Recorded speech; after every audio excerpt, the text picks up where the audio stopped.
Bass Case 023, 60 Part 1. I'm your host, Phil.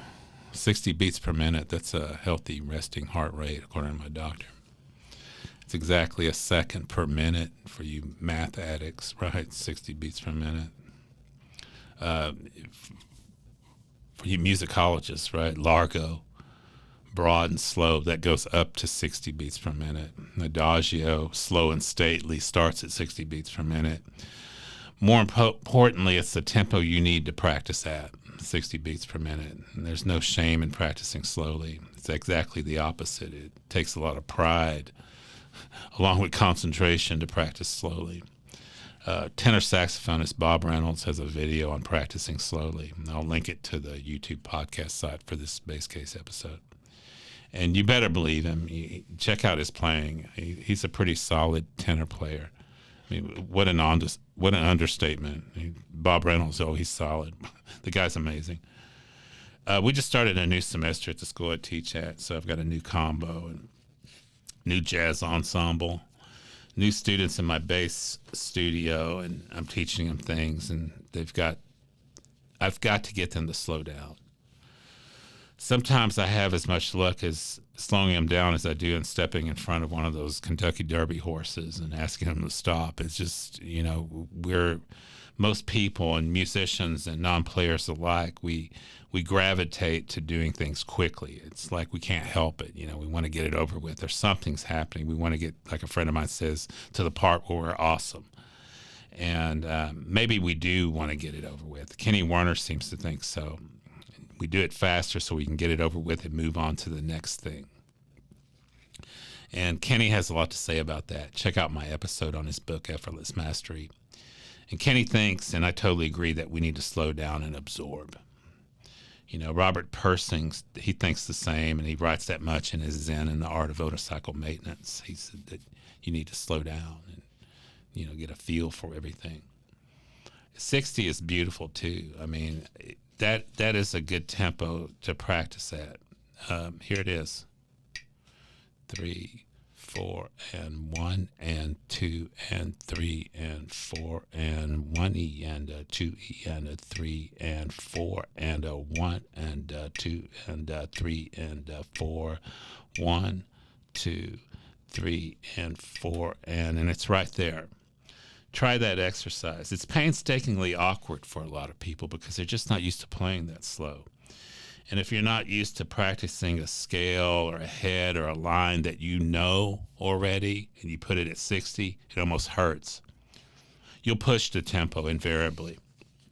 If you're not used to practicing in 60, you're going to undoubtedly start trying to push ahead. And it's a struggle. But just because it's slower, you think it's easier, right? I was just with a student in my studio. We moved something to 60. He goes, this should be easy. And I'm like, okay, let's see. And then everything breaks, right? But no, 60 is not easy, or likely for most players, at least the players that come out of my studio, which I think is a representative of a lot of the players in the world. 120 is likely easier for you because that's sort of a default tempo, give or take 10 beats for most people. But 60 exposes your weaknesses. Take something that like a scale or a head or a line, and then move it down to 60 and watch what happens. Watch the fireworks, right? Many players will break down at some point if they haven't practiced that line at 60. And the problem is that when we start practicing things faster than that, when we're moving it up to 120, our default, whatever our default tempo is, your fingers learn it, but your head doesn't. You're just building your muscle memory. Your brain can't wrap it around because it's going too fast. I have students that will be playing a piece for me, and I say, hey, let's slow it down, and I'll put the metronome on. And invariably it breaks, something that they've been playing very well at tempo for the most part, but I want to take it down to fix some things, and they'll say, I can only play it at that tempo. They can only play it, that automatically warning bells go off when I hear that. I can only play it at that tempo. You can only play it at that one tempo. Interesting. What happens if someone calls it at a different tempo? You guessed it, it breaks, right? The beauty of 60 is that you'll learn it correctly. Your brain learns it along with your fingers. You start thinking about it, and then you start understanding it. If you can play it at 60, guaranteed you'll be able to play at 120. I promise you. It's solid. Take anything. Start everything at 60. Let's do it again. 3, 4, and 1, and 2, and 3, and 4. And I'm subdividing here, right? With eighth notes, 3 and 4 E and I'll subdivide with 16th notes, 4 E and 1 E and 2 E and 3 E and 4 E and 1 and 2 and 3 and 4 and when I subdivide in this exercise where I'm singing, this is something you should do because it will help you absorb it. Do it without your instrument. You know, this is one of these great exercises that I did before I started teaching and when I was in music school, and I would put the metronome on in the car and sing lines along with the metronome. And this really helped it out. You know, do this. You won't be disappointed. This is one of these things that you do for 4 or 5 minutes a day. And then after a month, you're solid, right? It'll make it easier once you go to your instrument. Now, here's some tracks of me playing in 60. Here's number 1. It's just C major 6 scale. And this allows me, I'm playing it on my fret list. This allows me to concentrate on tone and intonation and still count. So here's number 1, C major at 60. And I got the click on. 2, 3, 4.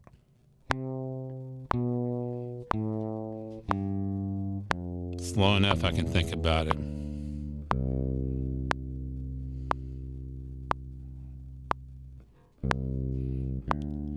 E, F, G, I can sing along with it. Simple, right? Should be, but you got to get used to 60, right? Now this helps me think about it. I think about my tuning. I think about my tone. I think about the notes. I think about my fingering, and everything comes together at 60. Here's number 2. Now this is a little bit difficult. I took the head to Now's the Time, which we usually play sometimes at a burning tempo, but at least around 160. I think I played it around 140 for that B flat, for the blues heads on a very early episode. But here's Now's the Time at 60. Check it out. 3, 4.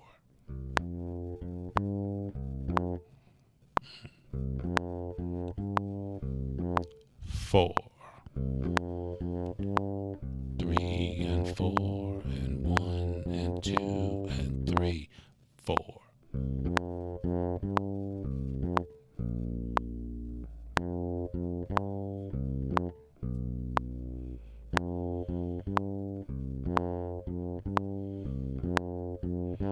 Here's that turn back lick.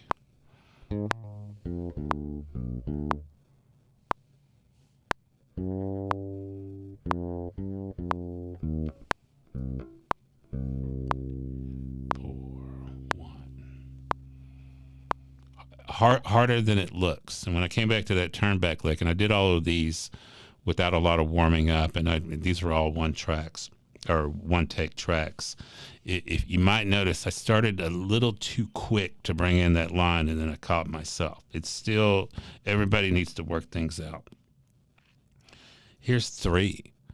3 is just an F blues walk. Have you tried walking at 60 beats per minute? It's really good for you, especially as string bass, double bass players. You can really check out your tone and intonation. So here's a chorus of F blues walking at 60.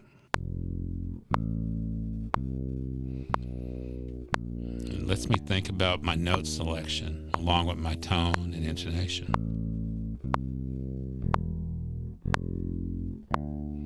Here's second line, B flat. High B flat.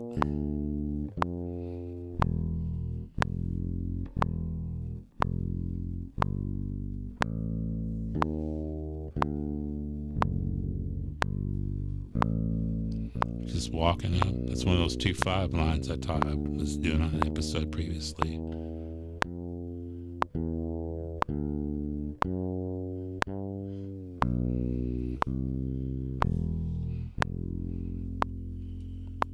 And everything works at 60 too.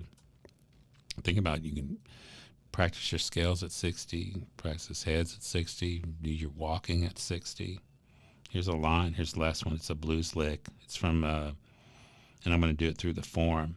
It's from the Blues Licks for Bass episode. So here's a blues lick. Blues lick number 1 at 60.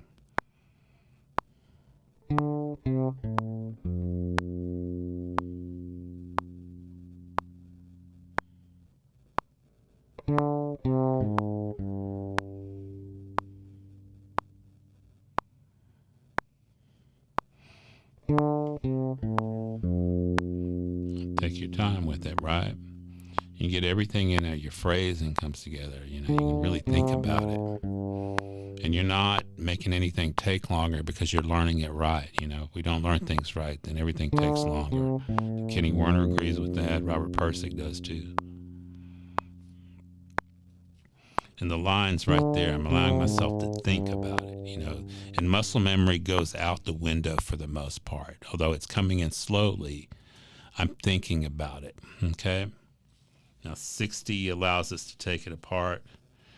Practice at 60, and I'll talk to you next time. Thank you.